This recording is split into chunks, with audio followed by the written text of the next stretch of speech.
નમસ્કાર દર્શક મિત્રો, આપ જોઈ રહ્યા છો સયાજી સમાચાર। હવે જોઈએ અગત્યના સમાચાર। સુરત શહેરના 8મા પોલીસ સ્ટેશન દ્વારા જનજાગૃતિ અભિયાન કાર્યક્રમનું આયોજન કરાયું। આજ રોજ સુરત શહેરના 8મા પોલીસ સ્ટેશનના પીઆઈ એમ એ મોરી સાહેબ તરફથી પોલીસ સ્ટેશન વિસ્તારમાં પ્રજાજનો માટે નો ડ્રગ, સાયબર ક્રાઇમ અને ટ્રાફિક, બાળકોમાં અવેરનેસના વિષય પર સમજણ આપવામાં આવી હતી। આ કાર્યક્રમમાં 8મા વિસ્તારના દરેક સમાજના આગેવાનો હાજર રહ્યા હતા અને વિસ્તારના લોકો મોટી સંખ્યામાં હાજર રહી કાર્યક્રમને સફળ બનાવ્યો હતો અને સુરત શહેર અને 8મા વિસ્તારથી ગુનાહિત પ્રવૃત્તિઓને રોકવાનો સંકલ્પ કરવામાં આવ્યો હતો। શોધીને આ પ્રકારના ગુનાઓ કરવામાં આવે છે, જેમાં પણ ખૂબ જ સખત સજાઓની જોગવાઈ છે। આ એક નવો કિમિયો છે। ઓટો રિક્ષામાં બેસાડીને જે યાત્રિકો હોય એને લૂંટે છે, પણ આવા તમામ વ્યક્તિઓ પકડાય છે એ હકીકત છે, બરાબર। એ કાનૂનની ગિરફ્તમાંથી બચી શકતા નથી। ઘણી એવી આદતો હોય છે કે ચોરાયેલો માલ વેચે, કારણ કે ચોરી કરે વસ્તુઓની, એ વેચશે ને ત્યાં સુધી એને આર્થિક ફાયદો મળવાનો નથી। તો અત્યારે સૌથી વધુ મોબાઈલ ચોરી, ચેઇન ગોલ્ડની ચોરી, પર્સની ચોરી, પર્સમાં કદાચ પૈસા હોય તો એને કામ લાગે, બાકી જો આવી કોઈ ગેજેટ્સ હોય તો એને વેચવા માટે એ લોકો જતા રહે છે। તો ટેકનોલોજીકલ એડવાન્સમેન્ટને આધારે હું તમને એટલી ખાતરી આપું છું કે આમાંથી કોઈ પણ ગુનો ભવિષ્યમાં અનડિટેક્ટ નહીં રહે। આ તમામ ગુનાઓ પકડાશે અને આમાં ચોરીનો માલ રાખવાવાળો હશે એ પણ સળિયાની અંદર હશે। નમસ્કાર, મારું નામ એમ મોરી, પોલીસ ઇન્સ્પેક્ટર, 8મા લાઇન્સ પોલીસ સ્ટેશન।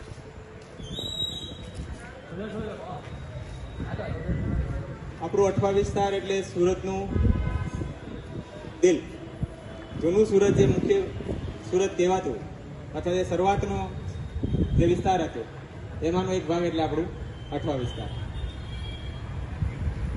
8મા વિસ્તારમાં તમને નાનો લાગે પણ વસ્તીની દ્રષ્ટિએ ખૂબ મોટો છે। વસ્તી આપણી ખૂબ વધારે છે। આપણા વિસ્તારમાં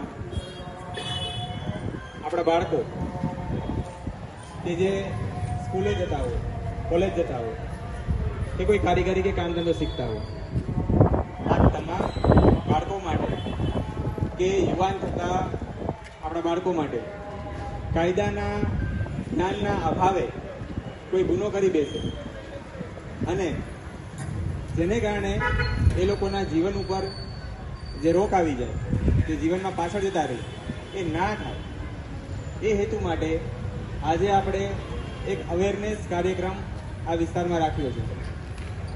એટલે આ વિસ્તારમાં આજુબાજુ રહેતા તમામ યુવાનો અને બાળકો અહીંયા હશે। જો એમના મા બાપને પણ આવવું હોય તો એ આવી શકે છે।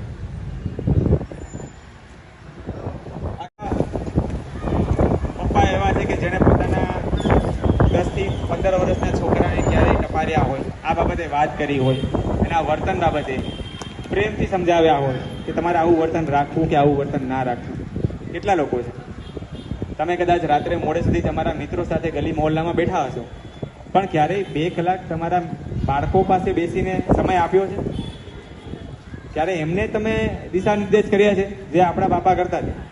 હા, આપણા બાપા આપણને મારીને કરતા હતા, પણ પછી સમજાવતા હતા। હવે તો છોકરાઓને હાથ નથી લગાડાતો, પણ વાતચીત કરવાનું આપણે સાવ બંધ કરી દીધું છે, કારણ કે વાતચીતનું ખોટું લાગશે, ખોટું પગલું ભરશે એવું માનીને આપણે ટોટલી સંવાદ કાપી નાખ્યો છે। એટલે પછી એ શીખે ક્યાંથી? એમના મિત્રો પાસેથી, આજુબાજુમાંથી, મીડિયામાંથી। ના જોવાનું એ જોવે અને એને ફોલો કરે। આમાં આપણે પણ ક્યાંક પાછા પડીએ છીએ। એક જે કુટુંબ ભાવના છે, એક જે પરિવાર ભાવના છે કે એકબીજાને આપણા મૂલ્યો નીચે પાસ ઓન કરીએ। આપણે જે રીતે જીવ્યા, જે શીખ્યા, એ તમારા બાળકોમાં તમારી પાસેથી જ મળવું જોઈએ। આના માટે સ્કૂલ કોલેજો પર આધારિત ના રહે। સંસ્કાર છે એનું સિંચન ઘરમાંથી જ થવાનું છે। તો સારા વર્તન, સારું વાણી અને સારો વ્યવહાર, આ 3 બાબતો તમારે તમારા બાળકોને ફરજિયાત શીખવાડવી જોઈએ, જે એને અપરાધ કરવાથી તો રોકશે, પણ એક સારા માણસ બનીને સમાજને વધુ મજબૂત કરવા માટે અને સમાજમાં કંઈક યોગદાન આપવા માટે પણ સક્ષમ બનાવશે।